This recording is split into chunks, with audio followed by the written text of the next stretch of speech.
আসসালামু আলাইকুম রহমতুল্লাহি বারাকাতু।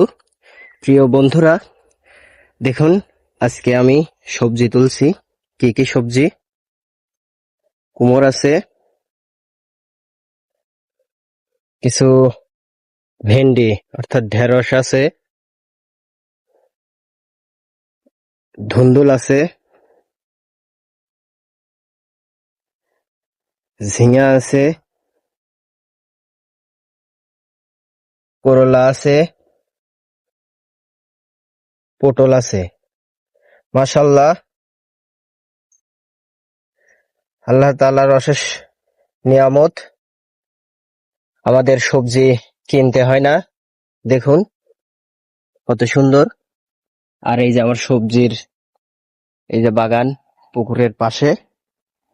এই যে এই যে পুকুর, দেখতেই পাচ্ছেন। পুকুরের পাশে, পুকুরের আঙিনায় লাগানো হয়েছে। আপনারাও নিজেরা চাষ করুন এবং নিজেরাই খান।